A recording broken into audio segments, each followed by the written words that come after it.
자, 오늘 말씀의 제목은 그리스도인이 사는 법, 그리스도인이 사는 법이라는 제목으로 말씀을 드립니다. 자, 사진 하나 보겠습니다. 자, 동물 사진. 자, 무슨 동물이죠? 낙타입니다.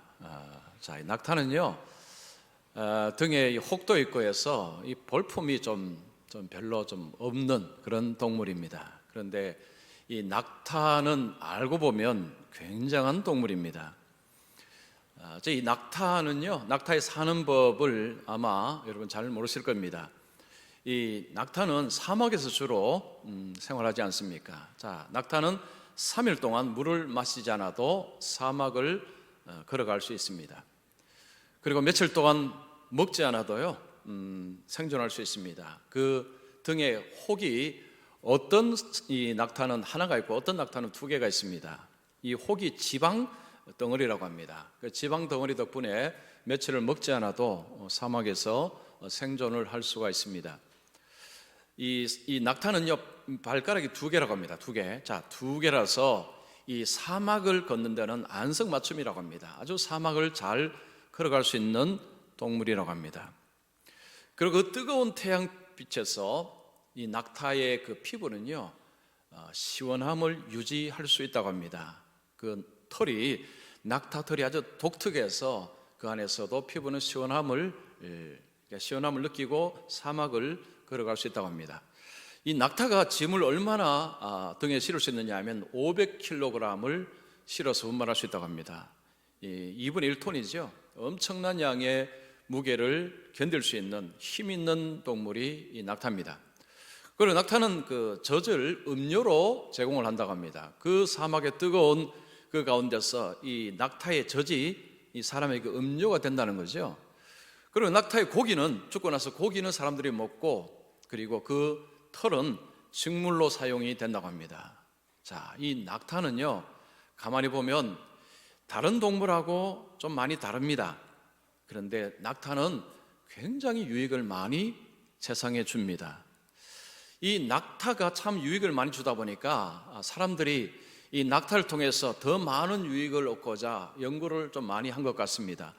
제가 지난주에 어느 신문에 보니까 미국의 MIT 공대 연구진이 아주 새로운 소재를 하나 개발했다는 그런 기사가 실렸습니다. 이 소재는 전기가 공급되지 않아도 장시간 동안 시원함을 유지할 수 있는 그런 소재를 개발했다라는 것입니다. 자, 이 연구진이 어떻게 이 소재를 개발했는가 하니 낙타 털을 연구를 했답니다. 이 낙타 털이 그 뜨거운 햇볕 안에서도 그 피부가 시원함을 유지할 수 있는 비결이 뭔가를 찾은 것이죠. 그래서 그 낙타 털을 연구하면서 이 놀라운 소재를 개발을 했다는 것입니다. 자, 이것은 앞으로 건물을 시원하게 하거나 아니면 어떤 물품을 시원하게 할 수 있는, 전기가 없이도 시원하게 할 수 있는 그런 것으로 아마도 사용될 것이다 라는 기사가 실렸습니다. 저는 설교를 준비하면서 우리 낙타의 사는 법하고 그리스도인의 사는 법이 좀 비슷한 점이 있다라는 생각을 해보았습니다. 자, 낙타는 다른 동물하고 뭔가 다르죠? 사는 법이 좀 다릅니다. 그런데 세상에 엄청난 유익을 줍니다. 마찬가지라는 거죠. 그리스도인의 삶은요, 믿지 않는 사람들과 삶이 비슷한 것도 있지만 다른 점이 많습니다. 다릅니다. 다를 뿐만 아니고 세상에 엄청난 유익을 준다는 것입니다. 자, 교회가 그리스도인은 세상에 유익을 주는 존재라는 것입니다. 그래서 이 낙타의 사는 법하고 그리스도인의 사는 법이 좀 유사점이 있다, 이런 생각을 해보았습니다. 만약에 어떤 분이 여러분에게 그리스도인은 어떻게 사는 사람입니까? 라고 물으면 여러분 어떻게 대답을 하시겠습니까? 그리스도인은 어떻게 사는 사람입니까? 가장 쉬운 대답은 삶으로 대답하는 것입니다.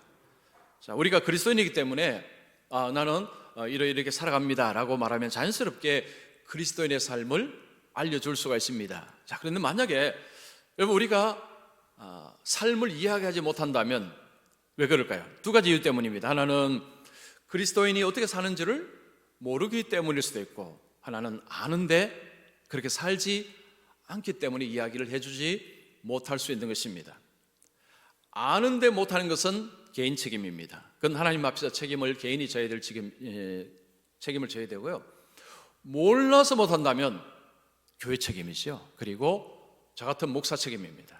그래서 오늘 이 말씀은 제가 책임을 감당하기 위해서 그리스도인의 사는 법, 하나님은 그리스도인이 어떻게 사는가를 여러분들에게 말씀을 드리겠습니다. 자, 오늘 이 말씀은 우리가 잘 아는 말씀이죠. 참 많이 알고 또 암송하는 말씀이기도 합니다. 자, 이 말씀은 그리스도인의 사는 법을 우리에게 잘 말씀해 주고 있습니다. 자, 먼저 첫 번째입니다. 그리스도인은 예수님으로 인하여 존귀한 신분을 얻은 자이다. 자, 그리스도인은 예수님 덕분에 존귀한 신분을 얻어서 살아가는 사람이다. 이렇게 말할 수가 있습니다. 자, 본문에서 베드로는 그리스도인이 어떻게 사는가를 설명을 하는데, 그 설명하기 이전에 먼저 그리스도인은 하나님 앞에서 어떤 존재인가, 정체성이 무엇인가, 어떤 신분을 얻었는가를 먼저 이야기를 합니다. 이게 순서에 맞습니다. 신분이 먼저 오고 그 다음에 사명이 먼저 오는 것입니다. 그래서 네 가지 신분을 이야기합니다. 택하신 족속, 왕같은 제사장, 거룩한 나라, 그의 소유된 백성. 이 네 가지를 설명하는데, 이 네 가지는 사실 그냥 보면 조금 이해하기가 어렵습니다. 이 단어 자체가 우리가 쓰는 단어가 아니고 이게 성경에서 나오는 용어고, 구약을 좀 이해할 수 있어야 이 단어를 이해할 수가 있습니다. 핵심은 그겁니다. 이 네 가지는 하나님께서 우리에게 주신 좋은 신분이라는 것입니다. 하나님께서 그리스도인에게 주신 좋은 존귀한 신분이 바로 이 네 가지라는 것을 생각하시면 됩니다. 자, 베드로는 이 편지를 성도들에게 보냈는데 왜 이 성도들에게 이 편지를 보냈고, 자, 이런 표현을 왜 했을까라는 질문을 우리가 해볼 수 있습니다. 지금 이 베드로 전후서가 쓰여지는 상황에는요, 엄청난 교회에 대한 핍박이 있을 때였습니다. 그때 로마 황제가 누구냐 하면 유명한 네로입니다. 네로. 이 네로 황제가 그리스도인들을 굉장히 핍박을 많이 했습니다. 로마에 화재가 났을 때 이 화재의 원인을 그리스도인들이라고 덮어 씌운 자가 네로입니다. 사장에 보면 이 핍박에 대한 이야기 나오는데, 지금 이 성도들은 엄청난 핍박 가운데서 살고 있을 때 이 편지를 보낸 것입니다. 그 당시에 그리스도인들은 자신을 그리스도인들이라고 말하기도 힘들었던 시대입니다. 불이익이 많았습니다. 사회적으로 경제적으로 불이익이 많아서 자신을 그리스도인으로 드러내기가 어려운 시대에 이 편지가 주어진 것입니다. 이 편지의 내용은 그런 거죠. 격려하는 것입니다. 여러분, 좀 핍박이 많습니다. 어려운 줄 압니다. 그러나 여러분은 하나님 앞에 존귀한 자들입니다. 힘을 내십시오. 믿음을 끝까지 포기하지 마십시오. 그리스도를 섬기는 것을 끝까지 지키십시오. 하나님께서 도우실 것입니다. 이 격려를 주는 서신이 바로 베드로 전후서입니다. 자, 이 관점에서 우리가 이 말씀을 보면 오늘날 우리에게도 적용이 그대로 될 수 있다는 것을 볼 수 있습니다. 요즘 바깥에 나가면요, 그리스도인이라는 이야기를 하기가 이제는 조금 어려워져 버렸습니다. 사람들의 비아냥, 사람들의 비난, 이런 것들이 있어서 그리스도인이라는 이야기를 하기 어려운 시절을 이제 맞이해버렸습니다. 이럴 때 자칫 잘못하면 위축이 됩니다. 숨기게 됩니다. 믿음이 축소가 됩니다. 자, 오늘 이 말씀은 우리에게도 굉장히 중요한 말씀입니다. 자, 그렇다면 이 네 가지 신분은 무엇인가를 한번 하나씩 살펴보겠습니다. 제가 설교 노트에 중요한 부분들은 제가 적어 놓았습니다. 자, 먼저 택하신 족속입니다. 택하시다라는 것은 우리가 신구약 성경에서 자주 볼 수 있는 말씀입니다. 하나님이 선택하셨다. 하나님이 어떤 나라를, 어떤 사람을 하나님이 선택하셨다라는 것입니다. 이 족속이라는 것은 그냥 어떤 민족, 무리들, 백성, 이런 의미가 있습니다. 하나님이 택하신 특별한 백성이라는 의미가 택하신 족속이라는 의미입니다. 성경에서 하나님께서 나라와 개인을 택하실 때 이 선택이라는 것은 굉장한 의미가 있습니다. 이 선택은 하나님의 돌보심, 하나님의 인도하심, 하나님의 보호하심이라는 것을 의미합니다. 여러분, 이사야 42장 6절 한번 보시면, 나 여호와가 의로 너를 불렀은즉 내가 내 손을 잡아 너를 보호하며. 하나님이 선택하셔서 부르셨습니다. 하나님이 부르신 후에 하나님이 하시는 것은 내가 너를 잡아서 내 손을 잡고 너를 보호하며, 하나님의 인도하심, 하나님의 돌보심, 이것을 말하는 것입니다. 이스라엘 백성들이 출애굽을 할 때에 하나님이 그들의 손을 잡고 그들을 인도하셨습니다. 가나안 땅으로 인도하셨죠. 그리고 광야에서는 하나님이 그들을 돌보셨습니다. 그들을 보호하셨습니다. 바로 이런 장면을 생각하시면 됩니다. 하나님께서 이스라엘을 선택하셨다. 그들을 인도하신다. 하나님이 그들을 돌보신다. 하나님이 그들을 보호하신다. 이런 의미를 가지는 것입니다. 자, 신약에 오면 예수 안에서 하나님은 우리를 선택하셨다라고 말씀합니다. 만세 전에 예수 안에서 우리를 선택하셨다. 에베소서에 나오는 말씀입니다. 이 하나님의 선택하심 속에 하나님 나를 인도하시고 하나님 나를 돌보시는구나, 이렇게 생각하시면 되는 것입니다. 두 번째입니다. 자, 왕같은 제사장입니다. 그리스도인들, 교회는 왕같은 제사장이다. 하나님 앞에 왕같은 제사장이라 말씀합니다. 이 제사장이라는 직분은 굉장한 직분이었죠. 여러분, 구약에 보면 이 제사 제도가 나옵니다. 이스라엘 백성들이 범죄할 때에 제사장이 제사를 드려서 죄로 인해서 불결해진 자들이 그 제사를 드림으로 하나님께 나올 수 있는, 이게 바로 제사였습니다. 제사장은 하나님과 백성 사이의 중개자였습니다. 중개자 역할을 했습니다. 이스라엘 백성들은 제사장을 통해서 하나님께로 나갈 수가 있었습니다. 자, 하나님은 이스라엘이라는 나라 자체를 제사장 나라라는 표현을 하셨습니다.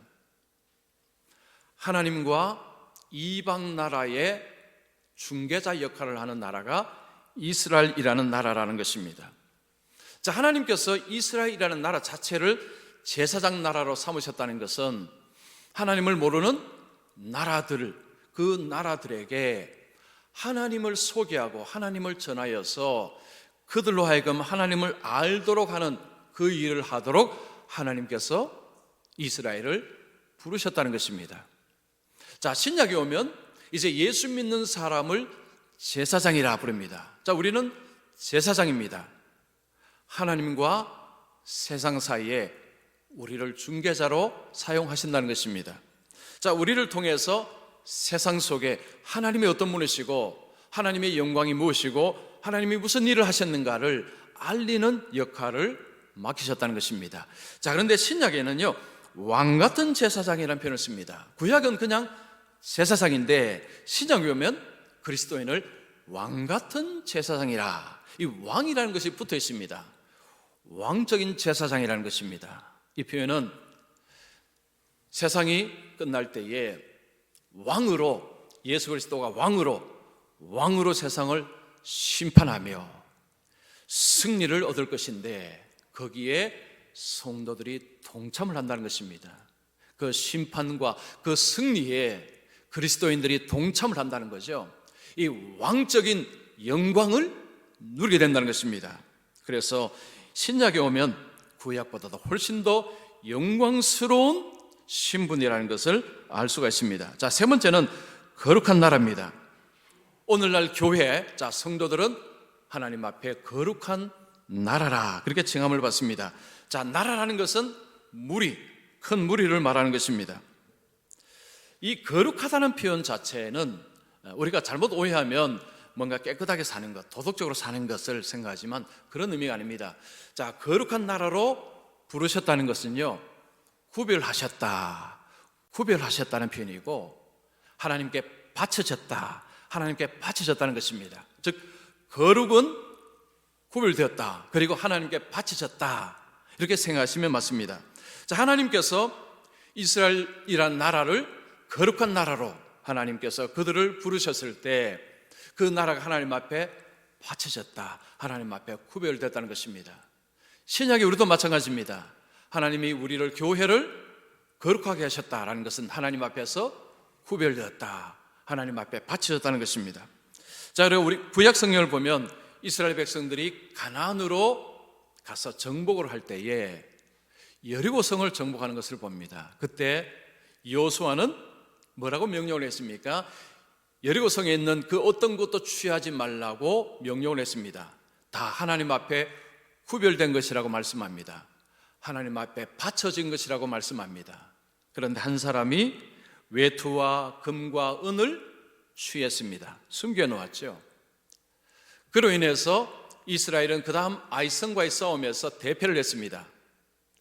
여호수아는 왜 졌는지를 알지 못했습니다. 하나님이 알려주셨습니다. 아간을 잡아서 아간을 심판한 후에 아이성에서 승리를 했습니다. 거기에서 여호수아는 구별되었다, 바쳐졌다라는 표현을, 두 가지 표현을 다 하는 것을 볼 수가 있습니다. 자, 이거 구별되었다, 하나님 앞에 바쳐졌다는 것은요, 좀 쉽게 이렇게도 생각할 수 있습니다. 여러분이 식당을 갑니다. 가족이 외식을 하러 어느 식당을 갔습니다. 손님이 참 많습니다. 근데 어느 테이블이 비어 있습니다. 그 자리에 앉으려고 하니까 예약석이라는 표시가 딱 있습니다. 그러면 그 자리는 앉을 수가 없습니다. 만약에 앉게 되면 웨이터가 와서 여기는 이미 이야기되었습니다, 앉을 수 없습니다 라고 할 것입니다. 예약석은 예약한 사람에게 이미 바쳐진 것입니다. 이미 바쳐졌기 때문에 누구도 그 자리에 앉을 수가 없습니다. 바로 이것이 구별됨입니다. 하나님께서 구별하셨다, 하나님께 바쳐졌다라는 것은 이미 하나님의 것이다, 이런 의미죠. 하나님 안에 들어온 것이다. 누구도 손을 대면 안 됩니다. 구약에 보면 안식일이 거룩하다라고 했습니다. 거룩하다, 구별됐다, 손대지 말라는 거죠. 안식을 지키지 않으면 목숨이 날아갔습니다. 굉장히 엄청난 이 심판이 행해졌습니다. 그리고 여러분, 11조가요, 이게 거룩한 것입니다. 이거 구별된 것입니다. 손대면 안 됩니다. 이게 바로 거룩, 구별, 바쳐졌다는 것입니다. 그 다음 네 번째는 그의 소유가 된 백성입니다. 이 소유가 되었다라는 표현, 이 표현 자체는 그냥 소유했다, 이런 표현으로만 생각하면 이 말씀을 이해하기가 어렵습니다. 이 소유라는 단어는요, 보석, 보물이라는 단어도 같이 포함되어 있습니다. 그래서 성경은 이 소유라는 단어를 다른 곳에서는 보물로, 보석으로도 해석을 합니다. 자, 그러면 무슨 말씀이냐면 하나님 앞에서 그리스도인은 보석이다, 보물이다, 이런 의미입니다. 자, 우리가 보석을 가지고 있으면 보석을 아낍니다. 하나님께서 소유로 선택하셨을 때, 소유로 삼았을 때 하나님이 보물처럼 아끼십니다. 여러분, 말라기서 3장 17절 보겠습니다. 만군의 여호와가 이르노라, 나는 내가 정한 날에 그들을 나의 특별한 소유로 삼을 것이요, 또 사람이 자기를 섬기는 아들을 아낌같이 내가 그들을 아끼리니. 자, 이 말라기 말씀은 앞으로 신약시대 성도들을 지칭하는 것인데, 특별한 소유로 삼는 자들을 하나님이 아끼신다라고 말씀합니다. 이 아낀다는 표현은 소유라는 그 자체가 얼마나 귀하면 아끼는가라는 것을 생각할 수 있습니다. 하나님께서 이스라엘 백성들을 소유로 삼으셨을 때 하나님은 그들을 아끼셨습니다. 똑같습니다. 예수님 안에서 저와 여러분들을 부르셨을 때 하나님은 보물처럼 아끼신다는 것입니다. 여러분, 믿어지십니까? 하나님께서 나를 보물처럼 아끼신다. 과연 맞을까? 이런 생각 드십니까? 자, 그런데 우리가 보물은 보물인데요, 근데 아직 완성품은 아닙니다. 그러니까 원석이라고 생각하시면 맞습니다. 원석은 그냥 광물 그대로입니다. 거기는 이 더러운 것들이 많이 붙어 있습니다. 근데 그 원석이 완성품이 되려면 어떻게 됩니까? 불 속에 들어가야 됩니다. 불 속에 들어가서 재련 작업을 해야 됩니다. 가공을 통해서 원석은 완성품이 됩니다. 예수를 믿고 살아가는 우리들은요, 아직 때가 많이 묻어 있습니다. 우리의 성품과 우리의 사고와 우리의 삶이요, 때가 더덕더덕 붙어 있습니다. 세상에 불결한 것들이 많이 붙어 있습니다. 하나님이 우리를 예수 닮는 자로 다듬기 위해서 때로는 이런 아픔, 저런 아픔, 이런 시련, 저런 고난, 이런저런 고난을 우리에게 겪게 하십니다. 그 속에서 우리를 재련시키십니다. 우리를 단련시킵니다. 우리의 삶을 변화시킵니다. 우리의 성격을 바꾸십니다. 우리의 성품을 바꾸십니다. 생각을 바꾸십니다. 고난이 없으면 사람은 잘 변하지 않습니다. 고난, 때로는 하나님이 깊은 고난을 주셔서 생각을 완전히 바꾸도록 이렇게 하시는 분이 하나님이십니다. 우리가 고난을 당할 때 하나님은 왜 나를 이렇게 미워하시나 그렇게 생각하면 안 되겠죠. 하나님은 나를 다듬어 가시는구나, 나를 이 완성품으로 나의 이 보석을 더 다듬어서 완성품으로 하나님이 만들고 계시는구나, 그렇게 생각하면 여러분 고난을 다르게 생각할 수가 있습니다. 자, 베드로는 이 네 가지를 이야기하면서 고난 속에서 있는 그 그리스도인들에게 희망을 주고 있습니다. 격려를 하고 있습니다. 힘을 내라는 거죠. 하나님 앞에서 여러분은 대단한 존재입니다. 세상에서는 볼품없는 자일지 모르지만 그러나 하나님 앞에서는 존귀한 자입니다. 용기를 내십시오. 요즘 코로나 때문에 여러 가지로 좀 많이 힘들고 또 어려우실 것입니다. 세상적으로는 볼품이 없을 수도 있습니다. 그러나 하나님 앞에서는 존귀한 자라는 이 의식이 우리에게 정말 중요할 때입니다. 우리가요, 살아가면서 눈에 보이는 것을 의지하며 살 수도 있지만 실질적으로 눈에 보이지 않는 것을 의지하는 것이 훨씬 더 강력합니다. 이 사람이 꿈을 가지고 비전을 가지고 살아가는 삶은요, 지금 당장은 볼품이 없을지 모르지만 5년 뒤, 10년 뒤, 15년 뒤, 20년 뒤는 완전히 달라집니다. 그냥 헛된 꿈이 아니라 목표를 가지고 비전을 가지고 그걸 향해서 달려가는 사람은요, 지금 당장은 뭐 별것 아닐지 모르지만 시간이 지나면 달라집니다. 여러분, 똑같습니다. 하나님께서 우리를 존귀한 자로 여기신다는 이것을 붙잡고 살아가는 사람은요, 지금 볼 때는 세상에서 볼품이 없을지 모릅니다. 지금 세상 사람들에게 무시당할 수도 있습니다. 그러나 시간이 가면 갈수록 이제는 때가 되면 엄청난 자리에 선다는 것입니다. 그래서 이 신분이라는 것은요, 이 권리라고 생각할 수 있습니다. 권리.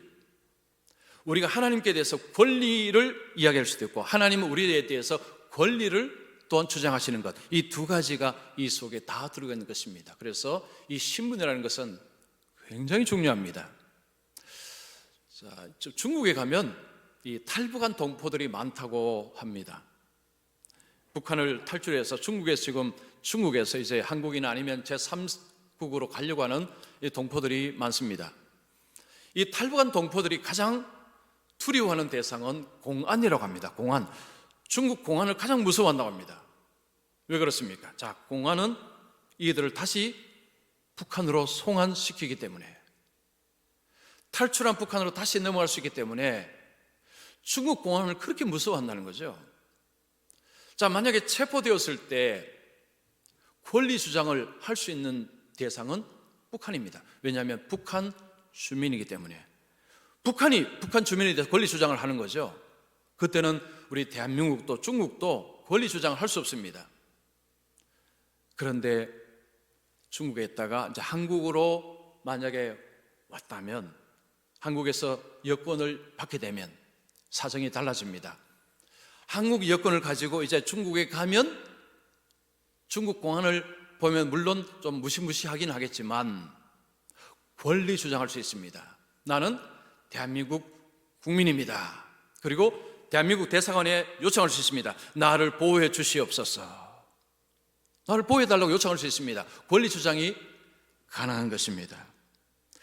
여러분, 그리스도인으로 산다는 것은요, 이 권리 주장이 이게 가능하다는 것입니다. 자, 어려움을 당했습니다. 믿지 않는 사람들은 운이 좋으면 어려움을 이길 것이고, 운이 나쁘면 어려움 속에서 자빠질 것이고, 운이 좋으면 내가 살 것이고, 운이 나쁘면 내가 죽을 것이고, 운의 인생을 맡깁니다. 그리스도인은 하나님 앞에 기도합니다. 하나님, 저를 도와주시옵소서. 권리 주장이 가능합니다. 저는 하나님의 자녀입니다. 저는 하나님의 제사장입니다. 저는 하나님의 보석입니다. 하나님의 소유된 백성입니다. 저를 인도하여 주시옵소서. 이거 아는가 모르는 건요, 권리 주장이 되느냐 안 되느냐의 차이입니다. 자, 여러분, 요즘 여러분 자신을 어떻게 이해하십니까? 세상의 관점으로 보십니까? 세상의 돈으로, 세상의 명예로, 세상의 지위로, 세상의 학벌로 여러분 자신을 보십니까? 내가 나를 보면 너무 불쌍하고 너무 안 됐고 너무 처량하고 이런 생각이 드십니까? 자, 생각을 바꾸십시오. 하나님께서 그리스도 안에서 우리를 어떻게 보신다는 것을 여러분, 이 말씀을 가슴에 담을 필요가 있습니다. 왜 우리가 믿음이 필요한지 아십니까? 믿음은요, 내가 죽으면 천국 간다는 것도 믿음이지만 하나님의 이 말씀이 사실이라고 믿는 것이 믿음입니다. 눈에 보이지 않지만, 눈으로 잡을 수 없는 것이지만 하나님이 말씀하셨기에 나는 이것을 믿는다, 나는 이것을 붙잡고 살아간다. 이분이 무서운 분입니다. 이분이 당당하게 살 수 있습니다. 요즘 코로나 때문에 여러 가지로 힘드시겠지만 세상으로는 볼품이 없을 수도 있습니다. 그러나 하나님이 예수 안에서 여러분을 어떻게 보시는가, 이 관점을 바르게 여러분이 가지시고 주눅 들지 마시고 자신을 너무 불쌍한 자로 보지 마시고 하나님 앞에서 존귀한 자라는 인식을 가지고 여러분 이 어려움을 잘 이겨나가시기를 축원합니다. 자, 두 번째입니다. 그리스도인은 하나님으로부터 받은 사명을 따라 사는 자이다. 자, 신분을 이야기하고 그 다음에 할 일을 이야기합니다. 제가 어떤 책에 보니까 이런 실험이 있었습니다. 어떤 노숙인에게 이 장군복을 입혔습니다. 노숙인은 그냥 움츠렸던 사람입니다. 밖에 나가면 구부정하게 움츠렸던 사람이요, 장군 옷을 입으니까 이 사람이 어깨를 펴는 것입니다. 주위의 사람들이 막 찾아옵니다. 악수를 청합니다. 아이들이 와서 사진을 찍자고 합니다. 그러자 행동이 바뀌었습니다. 신분이 변해야 행동이 변한다는 것입니다. 그래서 베드로는 예수 안에서 하나님이 주시는 새로운 신분을 먼저 이야기를 하고 거기에 합당한 할 일을 제시합니다. 그 일이 무엇입니까? 하나님의 아름다운 덕을 선포하는 것입니다. 자, 오늘 말씀에 아름다운 덕을 선포하게 하려 하심이라. 여기 아름다운 덕이 뭘까요? 하나님이 하신 일입니다. 하나님의 능력입니다. 하나님의 성품입니다. 하나님이 인간을 위해서 행하신 모든 일, 하나님의 아름다우신 성품, 그 모든 것을 아름다운 덕이라고 말하는 것입니다. 선포하다는 것은 두 가지를 의미합니다. 삶으로 드러내는 것, 그리고 입술로, 말로 드러내는 것, 두 가지를 의미합니다. 베드로는 그리스도인은 이 땅에서 사명을 가지고 있다고 이야기합니다. 하나님의 아름다운 덕을 드러내는 사명을 가지고 있다고 이야기합니다. 자, 이 덕을 드러낸다는 것은 다른 표현으로 하면 찬송한다는 표현입니다.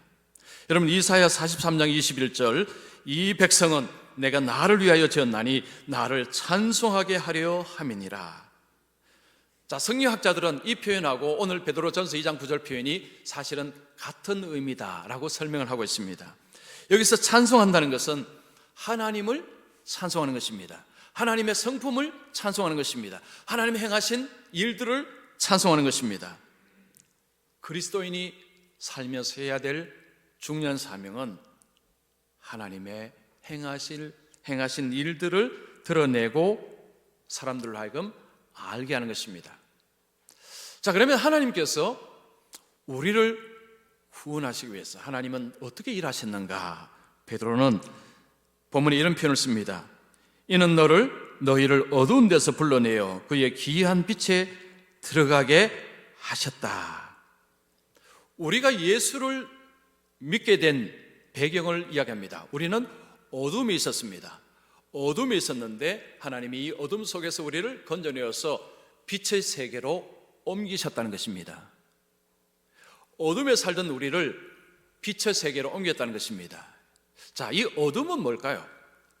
어둠은 영적인 어둠을 말하는 것입니다. 자, 우리가 어떤 정보를 수집을 할 때, 어떤 지식을 가질 때는요, 오감을 사용합니다. 오감. 눈으로 보고, 귀로 듣고, 코로 냄새 맡고, 손으로 만지고, 이런 오감을 사용합니다. 자, 꽃을 우리가 안다고 할 때에 여러분, 꽃은 눈으로 봅니다. 코로 냄새를 맡습니다. 손으로 만져봅니다. 아, 꽃이 이런 거구나. 아, 참 향기가 좋구나. 참 아름답구나. 이 육체의 오감은 우리가 세상의 물체를 인식하는 통로입니다.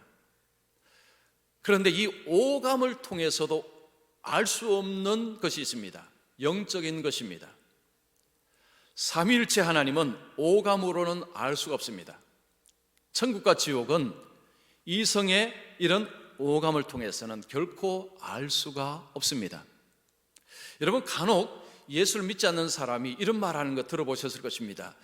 나는 교회는 안 가지만 하나님은 계시다고 믿는다. 신은 있다고 믿는다 라고 하는 이야기를 들어보셨을 것입니다. 희미하게 느끼는 것입니다. 희미하게 뭔가를 느끼는 것입니다. 그러나 아는 것은 아닙니다. 여러분, 시각장애인들 중에서요, 어떤 분은 시신경이 좀 살아있는 분들이 있습니다. 이런 분들은 밝은 곳에 가면 밝은 곳이 왔다는 것을 안다고 합니다. 어두운 곳에 가면 어두운 곳에 간다는 것을 압니다. 그리고 뭔가가 지나가는 것도 어느 정도 감지가 가능하다고 합니다. 그런데 물체가 뭐냐고 물으면 설명을 못합니다. 지금 이곳에 무엇이 있느냐 물으면 설명을 할 수 없습니다. 그냥 흐릿하게 희미하게 알 정도입니다. 바로 이렇습니다. 하나님께서 영광스러운 빛을 우리에게 비추셔서 우리로 하여금 보기 전에는요, 아, 나는 하나님이 계신 것 같아, 하나님이 있는 것 같아, 이 세상 만물을 보니까 하나님은 있는 것 같아 라는 이야기를 하지만 희미하게 아는 것입니다. 하나님이 누구신지, 하나님의 사랑은 무엇인지, 하나님의 은혜는 무엇인지를 설명할 수가 없습니다. 누가 설명할 수 있습니까? 눈이 열린 자입니다. 그래서 어떤 목사님은 이런 표현을 썼습니다. 그리스도인은 신령한 개안 수술을 받은 사람이다. 즉, 이 신령한 눈수술 받은 사람이 그리스도인이라는 표현을 썼습니다. 맞습니다. 여러분, 보이지 않는 사람이 눈수술을 통해서 볼 수 있는 것처럼 하나님은 우리의 눈을 수술하셔서 안 보이던 것을 보게 하신 것입니다. 하나님과 하나님의 행하심과 하나님의 역사와 하나님의 섭리를 보고 깨닫게 하신 것입니다. 자, 그리스도인은요, 눈이 열림으로 진짜 중요한 것을 알게 되었습니다. 와, 천국이 있구나. 와, 지옥이 있구나. 우와, 하나님이 살아계시는구나. 진짜를 알게 되었습니다. 진짜 통해서 인생을 새롭게 살아갑니다. 행복도가 달라집니다. 인생의 만족도가 달라집니다. 인생관이 달라집니다. 왜냐? 진짜를 보았기 때문에, 진짜를 알았기 때문에. BC 4세기경에 마케도니아 왕의 이름이 알렉산드로스입니다. 알렉산드로스, 이 사람은 굉장히 유명한 왕입니다. 이 사람의 스승이 누구냐?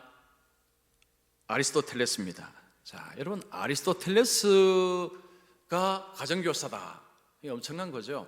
13살부터 3년 동안 이 알렉산드로스 왕은 아리스토텔레스로부터 교육을 받았다고 합니다. 제왕 교육을 받았습니다. 알렉산드로스는요, 이 세계 제패에 대한 꿈을 가지고 막 세상을 정복을 하고 있었습니다. 그때에 그 지역에 유명한 철학자 한 사람이 있었다고 합니다. 이 사람 이름은 디오게네스입니다. 이 디오게네스라는 사람은 굉장히 유명한 철학자였습니다. 한 번은 이제 그리스 본토를 이제 정복을 하고 큰 잔치를 열었습니다. 사람들이 이제 왕에게 와서 막 인사를 합니다. 잘 보려고 인사하는 것입니다. 이 왕은 디오게네스가 올 줄로 기대를 했는데, 근데 디오게네스가 인사로 오지를 않았습니다. 근데 지금 이 왕은요, 배포가 좀 큰 왕이었습니다. 자기가 직접 그 디오게네스 집으로 갔답니다. 그러니까요, 허름한 옷을 입고 통에 앉아서 햇볕을 쬐고 있더랍니다. 근데 왕이 갔는데도 일어날 줄을 모른다고 합니다. 상당히 좀 괘씸한 거죠. 근데 이 배포가 큰 왕은요, 그걸 문제를 삼지 않고 디오게네스에게 이렇게 질문했다고 합니다. 너가 원하는 것이 뭐냐? 네 원하는 것을 내가 해주겠다. 그때 이 디오게네스가요, 이런 말을 했다고 합니다. 왕이여, 내가 한 가지 소원이 있습니다. 좀 비켜주실래요? 햇볕이 안 들어옵니다. 이게 유명한 일화라고 합니다. 그때 그 주위에 있던 사람들이 다 웃었다는 거죠. 왕이 망신을 당했습니다. 여러분 같으면 그냥 두시겠습니까? 근데 이 왕이요, 배포가 큰 왕이다 보니까 왕이 주위의 사람들에게 이렇게 이야기를 했다고 합니다. 나는 저 디오게네스가 부럽다. 저 햇볕에 만족하는 저 디오게네스가 부럽다. 그 이야기를 했답니다. 이 사람은요, 세계 제패의 꿈을 꾸고 막 세상을 정복하고 있는데, 근데 그렇게 정복해도 이게 만족이 안 됩니다. 그런데 그 볼품없는 디오게네스는 그 통에 앉아서 햇볕 보면서 만족하는, 햇볕 쬐면서 만족하는 그 모습을 보니까 너가 나보다 낫다라고 한 것입니다. 우리가 그리스도인이라고 하지만 이 알렉산드로스처럼 여러분 세상에 여러 가지 욕심과 탐욕을 가지고 저거 있었으면 좋겠는데 저것도 있었으면 좋겠는데 하고 열심히 세상의 것을 탐하게 되면 무슨 문제가 발생할까요? 진짜를 맛보지 못합니다. 진짜를 모릅니다.